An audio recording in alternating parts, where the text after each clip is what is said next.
Olá, gente, tudo bom? É bom estar aqui com vocês mais uma vez. A nossa aula de hoje é uma aula que vai versar sobre um dos temas mais difíceis que nós encontramos na teologia, que é o tema da soberania de Deus e a responsabilidade humana.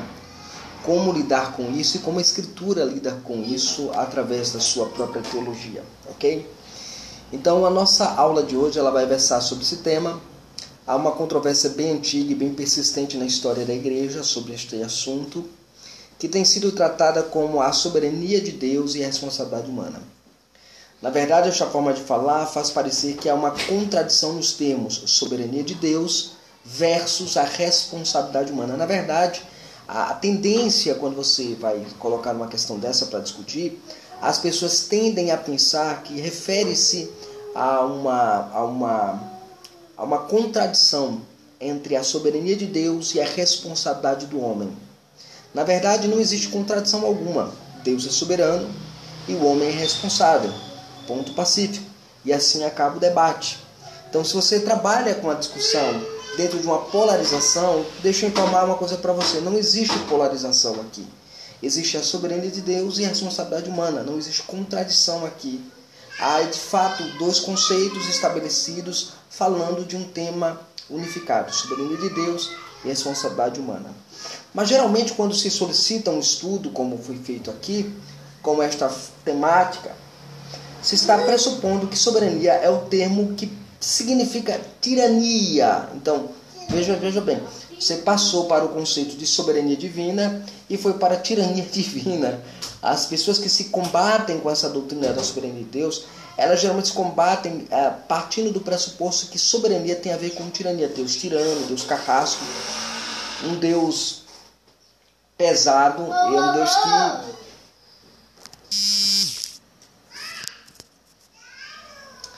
Então você tem essa proposta e essa temática sendo discutida, né? como sendo uma ideia de tirania. Deus um carrasco, ele determina todas as coisas, e essa é a imagem que muita gente passa do que os calvinistas acreditam, os calvinistas presbiterianos, batistas, congregacionais, anglicanos. Os calvinistas, de modo geral, são acusados de serem de crerem no Deus tirano e carrasco.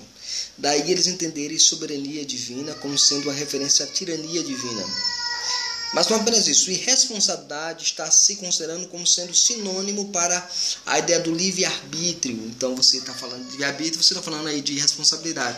Essa é a tendência que geralmente se tem dentro do arminianismo, dentro da corrente que se contrapõe ao calvinismo como um todo. É claro que dentro do calvinismo houve algumas respostas que eu acho inadequadas. Por exemplo, eu não vou entrar nessas respostas porque o nosso estudo hoje não vai dar tempo para entrar nessas respostas inadequadas. Mas um exemplo disso é a chamada livre agência, né? As pessoas elas acabaram criando uma doutrina chamada da livre agência. O homem age livremente. Ele não tem livre-arbítrio, mas ele age livremente. Qual é a diferença entre livre-arbítrio e agir livremente, né? Então essa é uma linha muito tênue que as pessoas colocaram, muitos teólogos reformados têm proposto essa linha de argumentação, mas não resolve o problema, né? É claro que quando se assume esse pressuposto, ou seja, de que soberania é sinônimo de tirania e de que responsabilidade é sinônimo de livre-arbítrio, deve-se entender que os termos originais soberania e responsabilidade estão sendo redefinidos, ainda que não explicitamente, mas de maneira subjetiva. Ou seja, quando alguém diz assim, olha, nós vamos estudar hoje sobre soberania de Deus e responsabilidade humana, então você já vem na sua mente automático, a tirania divina e livre-arbítrio humano. Então, essa noção acaba sendo um problema para você entender de fato a doutrina, né? A doutrina da soberania de Deus está ligada à doutrina dos decretos de Deus, e a doutrina da responsabilidade humana está ligada à doutrina que a gente chamaria de fato, são duas doutrinas aí fundamentais, mas a antropologia bíblica e a chamada doutrina da providência, que nós chamamos de concursos. Se você tiver interesse de conhecer mais sobre a doutrina da providência, leia a literatura sobre providência, do Paul Elmert, a doutrina da providência, a providência de Deus, da série Teologia Cristã, ou também da série Teologia Evangélica, né? A Teologia Evangélica do Dr. Heber Campos, a providência de Deus, as obras de Deus e sua realização histórica. é uma obra muito boa. Ele tem um capítulo muito bom sobre concursos. Raramente eu vejo as pessoas discutindo sobre concursos dentro da discussão da soberania de Deus. Algumas pessoas tentam solucionar a aparente contradição entre soberania de Deus e responsabilidade humana oferecendo um compatibilismo. O Paul Elman ele vai seguir um pouco essa ideia de compatibilismo. Se você quiser conhecer mais aprofundadamente sobre a questão da soberania de Deus, da graça de Deus, do Senhor soberano, também leia o Gordon Clark, Deus e o Mal, o Problema Resolvido. Um livro bem interessante, fininho, publicado pela editora Monergismo. E aí você tem a soberania de Deus e a responsabilidade humana dentro dessas questões de redefinições. Na verdade, na teologia reformada hoje, nós vivemos um período de redefinição, né? Na minha denominação mesmo, se redefiniram conceitos que estão ficando absurdos, né? Mas isso aí é uma outra discussão, uma outra oportunidade que nós certamente teremos aqui no nosso espaço, ok? É claro que quando você assumir isso, você precisa saber por onde você está trilhando, né? Você precisa saber por onde você vai caminhar.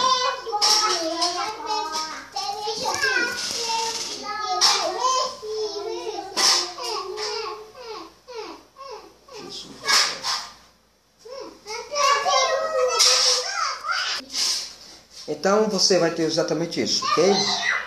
O que considero um erro você colocar exatamente essa redefinição de soberania como sendo uma tirania e responsabilidade como sendo livre-arbítrio, tá bom? Isso é um erro crasso, quando você não considera o assunto de maneira apropriada.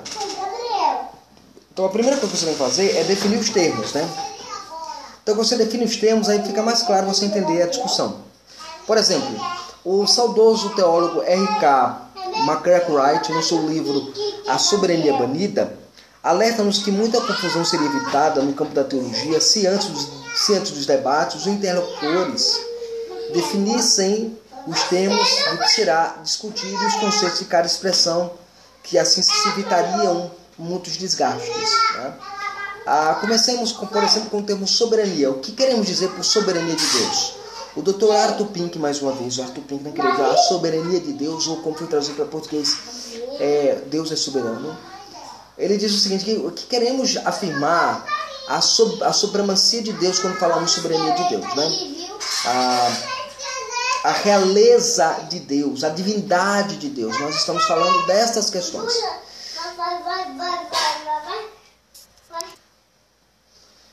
Então, nós queremos afirmar exatamente essa supremacia de Deus, essa realeza de Deus, a divindade própria de Deus. Deus, ele rege o trono do universo, e isso é indiscutível, pois assim nos declara Daniel, capítulo 4, verso 35, que ele, com o exército do céu, né, ele governa todo o universo, ele é o governador de todas as nações, Salmo 22, verso 2. Quando nós falamos de soberania divina, nós estamos falando sobre a autoridade de Deus e sobre o poder de Deus. Isso é o que diz o Sproul no seu livro Eleitos de Deus. Então, quando nós discutimos a questão da soberania de Deus e da responsabilidade humana, nós estamos primeiro enfatizando o primeiro conceito. O Pink lembra isso, que muito tempo se deu ênfase muito à responsabilidade do homem, e se esqueceu de fato a soberania absoluta de Deus. É bom lembrar que Pink, o Arthur Pink, né, como ele foi traduzido para português hoje, essa versão que nós temos em português é uma versão, digamos assim, mutilada. Não por causa da editora que publicou ela em português, tá? A editora que publicou ela em português, editora Fiel, mas a da Banner of Truth, né, que é a Estandarte da Verdade, lá da Inglaterra, que pegou e fez um revisionismo na teologia de Pink, sugerindo que Pink mudou de teologia. Pink, na verdade, ele é um teólogo dentro daquela discussão infra e supralapsariana, ele é supralapsariano e acusado de hipercalvinista, né? O Pink é acusado de hipercalvinista. E a Banner of Truth, para tentar trabalhar esta questão, ela fez uma modificação na linguagem de Pink e cortou capítulos do livro, né? Então o livro que você tem em português é um livro meio mutilado. Não por causa da editora que publicou em português, mas porque ela comprou os direitos autorais da versão da Banner. Existe uma outra versão do Pink, do livro do Pink, da Presbyteriana Reformed Publishing, né? Então você pode ter acesso a essa obra.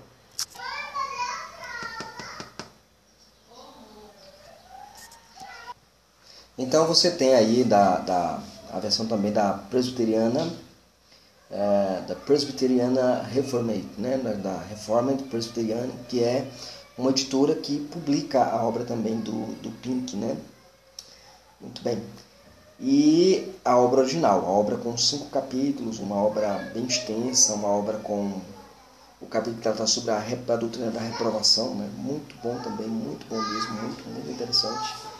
É um livro que vale a pena você adquiri-lo, ok? E também uma análise que ele faz da palavra mundo, também ele faz uma análise da palavra mundo na Escritura.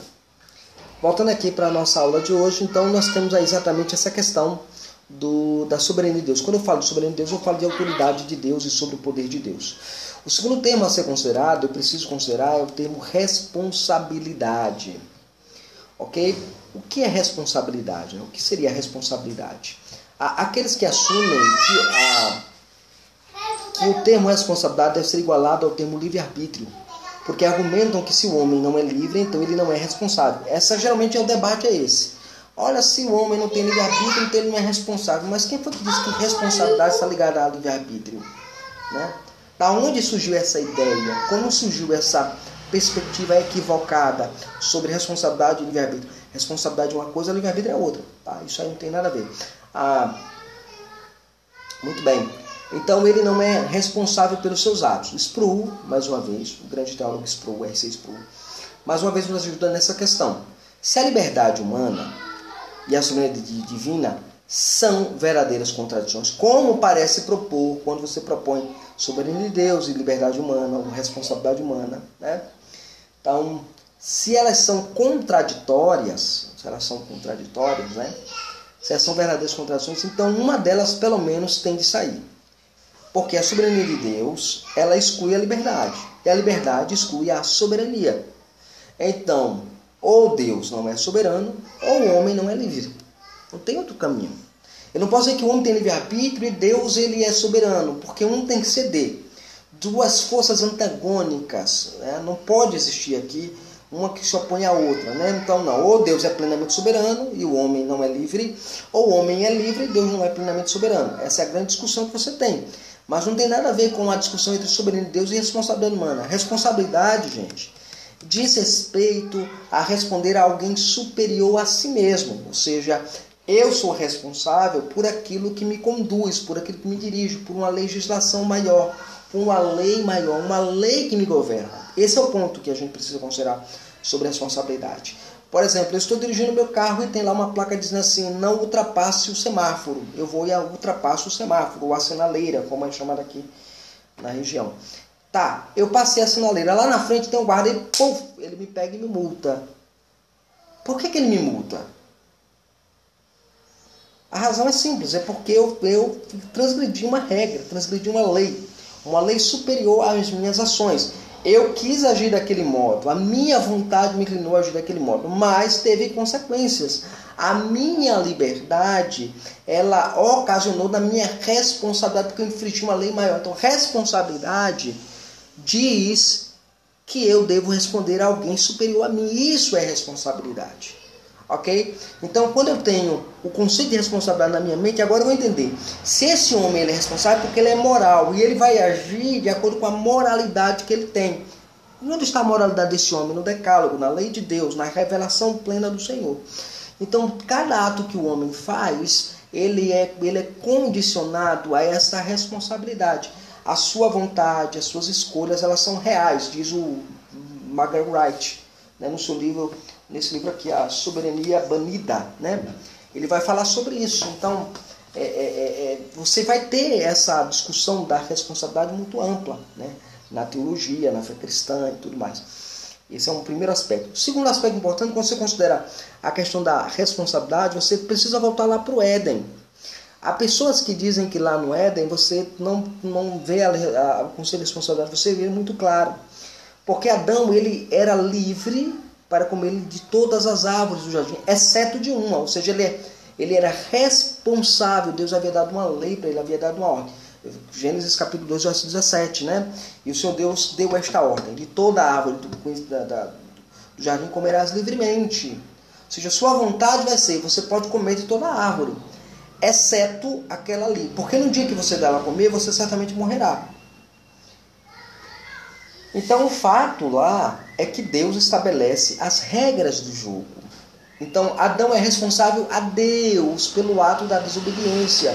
Quando ele desobedece a Deus, quando ele transgride a lei de Deus, quando ele quebra a lei de Deus, ele se torna responsável, ele é culpabilizado de maneira responsável por aquilo que ele havia feito. Ok? Isso há uma diferença muito grande entre o que é o livre-arbítrio.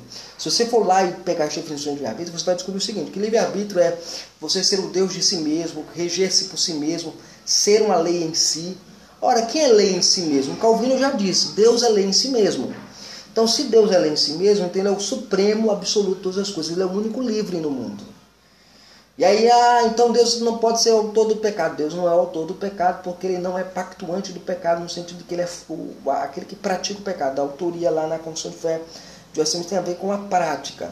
A maioria dos infralapsarianos vão cair exatamente nessa armadilha, né? De dizer que para proteger Deus ele precisa ter alguma responsabilidade. Se caso ele decretar todas as coisas, não, aí vai cair, não, então eu tenho que dar ao homem algum poder de ação livre. E qual é o poder de ação que eles dão, os reformados de modo geral? É a doutrina da livre agência. Eles acabam entrando na doutrina da livre agência e dizem assim, olha, o homem que é, não, o homem não tem livre, não, mas o homem age livremente. Ele age livremente? Mas como é que ele age livremente? Se ele age livremente nos termos de pactuais que Deus estabeleceu lá com Adão, ou seja, o pacto de obras, tudo mais, aquelas estruturas todinha, então esse homem ele não é livre. Ele vai agir dentro da norma da lei. Então, nesse sentido, ele age livre. Entendem? Ele vai agir dentro da esfera da lei, do campo de atuação. Eu posso dirigir meu carro dentro do campo do limite de velocidade que a lei me determina que eu faça. Se eu subir esse limite de velocidade, eu serei penalizado de maneira responsável pelo meu ato. Aqui poderá ser culposo, poderá ser doloso, poderá ser pode ser eventual, pode ser um dolo eventual. Então, tudo são graus de responsabilidades. Mas lembre-se, responsabilidade implica que você tem que responder a alguém superior a você. Por isso que chama responder. Responsabilidade. Você responde a alguém. A quem Deus responde? A ninguém. É isso? Muito bem. Então, isso é as primeiras questões que a gente tem que colocar. O nosso tempo não nos permite nos aprofundar mais nessa questão. E agora vamos para o segundo ponto, que é a soberania divina e a responsabilidade humana nas escrituras sagradas. Ok? Muito bem. Os arminianos, eles são controlados pela pressuposição do livre-arbítrio, como já tenho afirmado para vocês aqui. Então, eles trabalham o pressuposto do livre-arbítrio dentro da discussão sobre soberania divina, e quando você fala de responsabilidade, eles já vão ligar logo a livre-arbítrio, né? E que cada vez que um verso aparece com a palavra vontade na escritura, que é um outro problema que a gente tem, né? Você encontra a palavra vontade na escritura, eles presumem que deva significar sempre o livre-arbítrio no sentido que o arminiano propõe, e de forma como eles leem a teoria desses versos. Por exemplo, Apocalipse capítulo 22, verso 17. Muitos arminianos argumentarão que quem quiser receber de graça a água da vida deve significar qualquer pessoa sem distinção, qualquer ser humano, qualquer indivíduo indeterminado pode decidir fazer isso, né? Então, que autonomamente, de maneira autônoma, ele possa escolher e fazer assim, se desejar, fazê-lo pelo livre-arbítrio. Ele está convidado a tomar da água da vida. Mas a palavra no grego, o verso no grego, nada diz que ao menos remotamente lembre disso. Ele simplesmente diz o seguinte: se alguém deseja que o faça. É isso que está lá, a ênfase é essa. Ele não toca na questão de como alguém vem a desejar isso e outros não. Esse é outro ponto. Então, quando eu falo de responsabilidade associada ao livre-arbítrio, eu vou ter um problema crasso, que é o seguinte: quem me leva a crer? Né? Quem me leva a crer é Deus. Deus diz isso na palavra, então é a soberania dele. Então eu trabalho a soberania. Lá em Efésios capítulo 2, versos 10, fala que a gente é salvo pela graça. Para você me limpar. Pai. Gente, esse é o ofício de pai. Então, como nós bem sabemos, essa é a discussão que você tem com o arminiano, né? Muito bem. Além disso, a expressão livremente, né, que se encontra em algumas traduções, não tem nenhuma referência a livre-arbítrio, visto que a palavra grega lá, dorean, significa sem custo ou como uma espécie de dom, é um dom. Por isso é traduzida corretamente na nossa versão Almeida de graça. O uso dessa palavra no verso acima refere-se ao fato de que Cristo já pagou pelas bênçãos do Evangelho. A água da vida é o Evangelho que é livre e não à vontade. Então o Evangelho é livre. Então quando eu trabalho soberania divina, então eu vejo a soberania divina no dar o Evangelho livremente, graciosamente ao homem. E essa vontade, ela recebe como um dom da graça de Deus. Essa é a verdade como nós aprendemos lá em Efésios capítulo 2, verso 8, como estava falando para vocês. Então, porque pela graça sois salvos, né? Isso não vem de vós, é dom de Deus. Então, é algo que vem de Deus. A soberania de Deus está agindo nesse processo. Um outro detalhe importante é quando você tem a expressão na escritura, quando usa a expressão quem quiser. Presume, por exemplo, que no grego deva também significar que uma pessoa determinada age pelo seu próprio livre-arbítrio. Lembre-se bem, eu estou usando aqui a ideia de responsabilidade humana como o arminiano toma como sendo uma espécie de livre-arbítrio. Então, o livre-arbítrio dos homens, segundo alguns, não a responsabilidade humana aponta para essa ideia, ok? Muito bem. Um exemplo disso é João 3,16. João 3,16, como as pessoas propõem aqui e colocam para nós. Porque Deus amou muito de tal maneira que Deus se unigênito para que todo aquele que nele crê não pereça, mas tenha a vida eterna. Assim os arminianos presumem muitas coisas a partir deste verso. Algumas das quais contradizem o próprio texto grego. Eles presumem que o amou o mundo de tal maneira significa que ele ama cada pessoa do gênero humano, né? Do gênero humano. Existente de modo igual e sem nenhuma diferença. Esse é um comentário especulativo de interesse sobre o verso, mas exige uma prova muito clara, porque o texto não está falando isso, né? O texto está falando aquele que continua sendo amado. Esse é o sentido lá no texto original, então está apontando exatamente para aquele que é alcançado pela graça. Ok? Muito bem. A passagem afirma que, como resultado do seu amor ao mundo, Deus deu ao seu Filho o que normalmente é entendido como sendo uma referência à encarnação e à própria expiação. Ele deu o Filho, encarnação e expiação. É sempre entendido desse jeito. Então o texto grego diz, a fim de que cada um crendo nele não pereça. Ou seja, cada um daquele que está crendo nele. Esse é o sentido aqui, né? Longe de afirmar que Deus deu o seu próprio Filho para cada expiação universal, isto é, para cada pessoa existente nesse mundo, o verso afirma que ele deu o seu Filho com o propósito expresso de salvar um grupo específico, aquele que continua crendo nele, ok? Muito bem. Um outro detalhe importante também é que a questão para os calvinistas também é a expressão assim, quem quer e quem deseja. Mas por essa razão alguns desejam escolher a Cristo e outros desejam não escolher a Cristo. Então os arminianos eles entendem o seguinte, que a responsabilidade do indivíduo cai sobre ele no fato de que ele deve escolher a Cristo ou não. Ele acaba caindo num limbus, porque ele acaba não escolhendo a Cristo. Ele escolhe sempre o que é ruim, ele sempre escolhe o que é mau, ele sempre escolhe o que é péssimo para a vida dele, ok? Muito bem.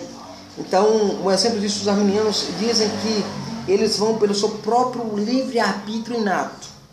A Bíblia diz que eles vão porque o Pai leva eles a Cristo. Lá em João capítulo 6, verso 44, aponta que eles vão por causa de Cristo, por causa de Deus. Deus os leva a Cristo. Então aqui tem a soberania de Deus novamente. Então essa soberania de Deus, ela pega a responsabilidade humana e estabelece para nós essas verdades que nós aprendemos na palavra de Deus, ok? De fato, Jesus Cristo nos diz, né, em João capítulo 21, que o Filho dá vida àqueles a quem Ele quer. Então ele dá vida a quem Ele quer. Então a soberania de Deus, ela sempre é majestosa, soberana, graciosa e acima de tudo, ok? Então essa foi a nossa aula de hoje. Espero que você tenha entendido um pouco do que nós entendemos sobre soberania de Deus e responsabilidade humana, para que Deus possa aplicar a sua graça e o seu amor sobre as nossas vidas. Deus abençoe, Deus estenda graça sobre a tua vida e Nós nos vemos no nosso próximo estudo.